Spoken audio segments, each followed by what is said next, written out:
Deixa eu me apresentar, eu sou Lucas de Petribu, sou psicólogo e esse é um canal em que a gente vai falar daquela saúde mental, nas coisas da vida cotidiana. Hoje, para dar um exemplo disso, eu vou falar sobre 3 coisas bem básicas: pensar, esperar e jejuar. Nossa, nos dias de hoje, só em pensar nisso que é básico, a gente percebe que não é tão básico assim. Porque a gente vive falando, nem tive tempo para pensar sobre isso. Sem tempo, irmão. Tô na correria, não vai dar. Nossa, minha agenda, ó, lotada. E o jejuar, ao longo do vídeo, vou dar uma pinceladinha sobre isso, pra gente sacar o que ele tem a ver com o pensamento e a espera. Nossa, ficou maravilhoso. Tô impressionado. Vamos devagar sobre isso? Eu vou trazer uma frase desse livro aqui, Siddhartha, do Hermann Hesse. O Hermann Hesse é um alemão, ele ganhou ali o Nobel de Literatura em 1946. O cara é bom, vale a pena dar uma lida nos livros dele. A frase que me fisgou, essa coisa aqui, que assim, a gente vai lá, lê um livro inteiro, de 100 e tantas páginas, e aí um trecho coloca a gente para pensar tantas coisas. Todas as pessoas são capazes de alcançar seus objetivos, desde que saibam pensar, esperar, jejuar. Parece fácil, né? Parece simples. Vou alcançar todos os meus objetivos. Já sei de tudo. É só pensar, esperar e jejuar. Tá, e aí? Como? Pensar não é tão fácil quanto parece. Pensar é uma coisa que se a gente faz ali só com nós mesmos, se fica só aqui naquelas caraminholas na cabeça, pensando em mil e uma coisas e etc, e não dá certo. Não dá certo porque o pensamento ele vem acompanhado das ações que a gente vai trazer na vida a partir desses pensamentos. Todo pensamento é um ensaio para a nossa atitude. E se a gente não coloca a atitude para jogo, para esse teste de realidade, como a gente vai saber se o que a gente tá pensando faz sentido? É que nem, tipo assim, essa galera do terraplanismo. É uma coisa que não é tão compartilhável, convenhamos. Se você vai lá falando terraplanismo para sua família, para os seus amigos da escola, para a galera da faculdade, para os seus colegas de trabalho, a galera vai dizer, pô, não é tão legal pensar em que a Terra é plana. Ou seja, é um pensamento que ele não dialoga. É um pensamento que não faz a roda da vida girar através dos discursos, da palavra. A palavra não circula. Então o pensamento ele tem essa linha em que a gente faz muito ele se recolhendo, mas que precisamos compartilhá-lo. Porque o pensamento que não é possível de se compartilhar não faz tanto sentido assim. É dentro disso que entra a espera. Um pensamento para ser pensado, ele tem um tempo de elaboração. Tem um tempo ali que vai fermentar, que vai, maturar, mas em algum momento ele precisa ser degustado. É quando esse momento de espera ele conclui. Mas o que dá o final de um tempo de espera? Depende da situação, mas também depende da gente ter essa capacidade de não saber quando essa espera vai se concluir. Até porque você já iniciou uma atitude ou já deu uma resposta e agora está no momento de esperar. Tem outra coisa também desse momento de espera, é que se a espera está sendo grande demais, ao nível de uma insuportabilidade, ela também tem que ser comunicada. A espera precisa ser comunicada porque também tem que se entender qual é o tempo do outro. O outro também tem o seu tempo de espera. Agora, tem uma hora que a espera é tão grande que, é o que a gente já conhece, o ghosting. Tem esse ghosting, né? Esse negócio que inventaram, que você tá ali super falando com uma pessoa e tcharam, sumiu. Aí eu fico me perguntando, e quando as pessoas trocavam cartas antigamente, que não existia rede social, não existia nada, existia ghosting? Não, se bem que tinha carta que nunca recebia resposta. Mas e o tempo de espera de receber uma carta, né? Demorava, sei lá, uma semana, 15 dias, um mês, dependendo da distância de um país gigante, continental, que nem o Brasil. Quanto tempo será que demorava para as pessoas trocarem cartas de amor?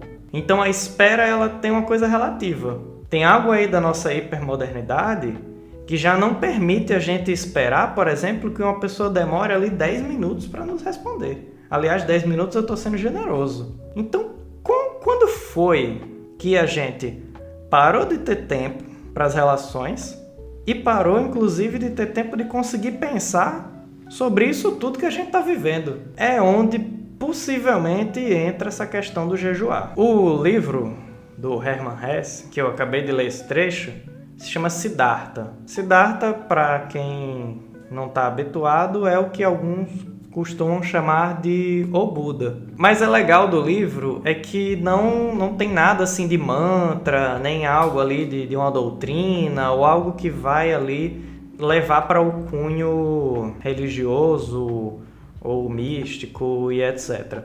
Basicamente é a história contando ali da aventura de Siddhartha em busca de sabedoria. Algo aí super comum que a gente pode encontrar em qualquer outro contexto, inclusive hoje em dia. E aí, o que acontece? Siddhartha, obviamente, por ser uma pessoa ali às voltas com essa questão, né, das meditações, do budismo e etc., ele faz jejuns para meditação. Só que a função do jejum, ela é muito interessante como ela é tratada, que é bem diferente dos jejuns que a gente vê hoje em dia. Esquece o jejum estético. Esse negócio aí de vamos ficar magro, vamos ficar, né, essa ditadura do corpo que a gente tem hoje. A questão aqui do jejum é por que jejuar? A questão do jejuar é que nós temos a vontade, sobretudo, de comer, que está ligado ali a uma vontade primordial, mas que a gente distorce essa vontade e não à toa dá em assim, pô, tô nervoso, não sei o que, vou comer, vamos pedir um fast food, não sei o que fazer, vamos pedir ali um delivery. Então, o jejuar tem a ver, na verdade, com o poder não ser refém da vontade. Isso não quer dizer também que a gente não tenha vontades. Ao longo do livro todo ele vai mostrando as vontades dele e como ele vai ali analisando as próprias vontades nesse processo de pensar, esperar e jejuar. O jejum ele entra aqui para o esperar porque é um poder esperar a si mesmo, é um poder esperar as suas necessidades. Poder sentir as necessidades e analisar até que ponto a necessidade vai, até que ponto é suportável ou não. E diante disso vem todo um pensamento, porque é acompanhado de meditações. Nossa, Lucas, mas super difícil fazer isso hoje, né? Concordo. Vai fazer jejum nos 40 graus de Rio de Janeiro. Na boa, não vai, né? Não é disso que se trata. Não é essa coisa do, vou fazer aquele jejum de 5 dias meditando e não sei o que. Não, gente. A gente trabalha, a gente pega transporte lotado, a gente vive em situações climáticas calamitosas. Então, a gente tá num momento em que as coisas não são um morango. Mas também a gente tem que fazer alguma coisa com a ordem das coisas que temos hoje. Esse pensamento do livro, esse trecho que me fisgou, me fez pensar sobre essas coisas todas, sobre a gente não ter tempo para si mesmo, a gente não ter tempo para o outro, a gente não conseguir esperar um pouquinho. É um tempo que a gente tem tudo num clique, é só ir lá e procurar. Pesquisa, pesquisa, pesquisa. O pensar ficou preguiçoso, porque se antes a gente tinha que ir atrás de um dicionário enorme e ficar folheando ele, hoje a gente joga as palavras, a gente tem uma inteligência artificial que constrói todo um texto para nós. Então tem uma preguiça no pensar, mas que também, por vezes, não tem como culpar as pessoas por isso. É o que está dado, mas também aceitar o que está dado, fica o questionamento. Simplesmente vai se aceitar as coisas como elas são? Ou se nesse rolo compressor da vida, a gente pode apertar o botão do freio? Foi por jejuar que o Siddhartha conseguiu entender o que de fato é a fome, por exemplo. Entendendo o que é a fome, ele soube o momento certo em que ele iria se submeter, por exemplo, a um trabalho ou a pedir comida, que no caso do livro ele acaba pedindo comida muitas das vezes, né? Mas a questão é, ele podia escolher não comer. Também é isso que está em voga, né? Não tem como dizer que uma pessoa em situação de rua ou aquela mãe solteira que vive uma insegurança alimentar para conseguir alimentar seus filhos, ela vai ali conseguir escolher o jejum, ou os filhos vão escolher o jejum. Não é disso que se trata.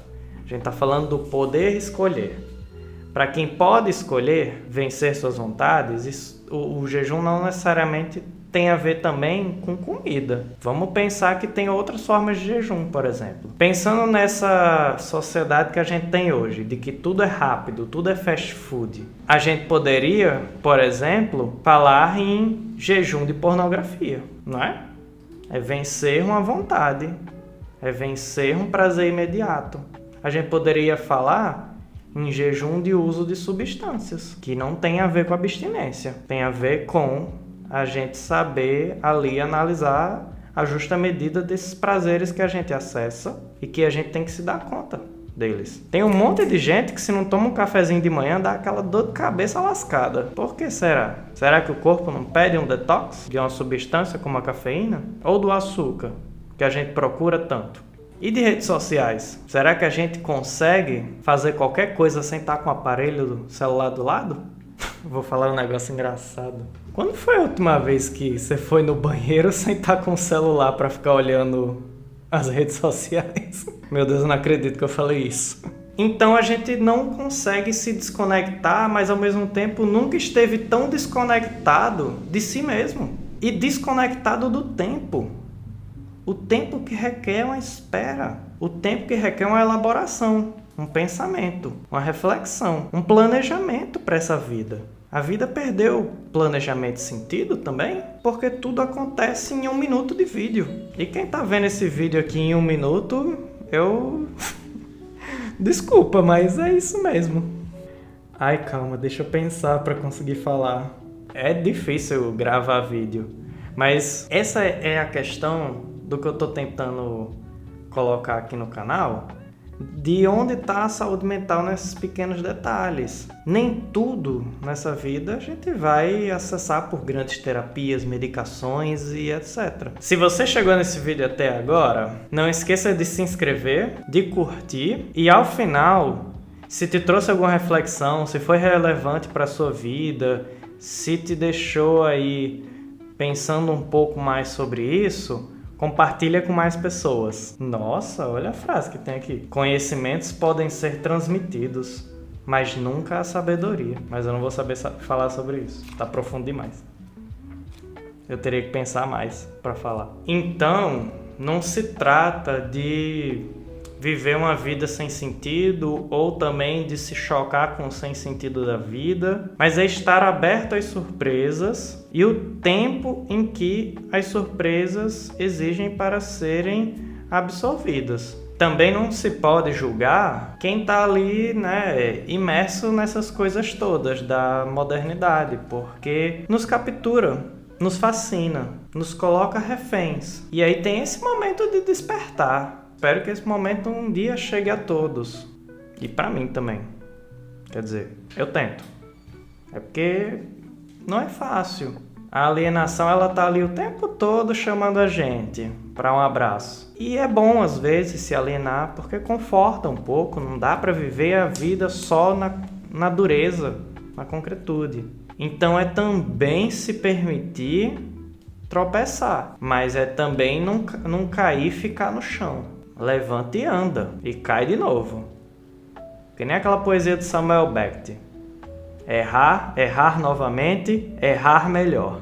Enfim, esse foi o vídeo de hoje. Tô muito feliz que alguns de vocês já têm me dado o retorno de que eu tenho conseguido manter uma frequência com os vídeos. A ideia é eu ir experimentando o canal e, na medida do possível, sempre trazer pelo menos um vídeo semanal. E aí a gente vai descobrindo a frequência e esperando até o próximo vídeo. Tchau, tchau!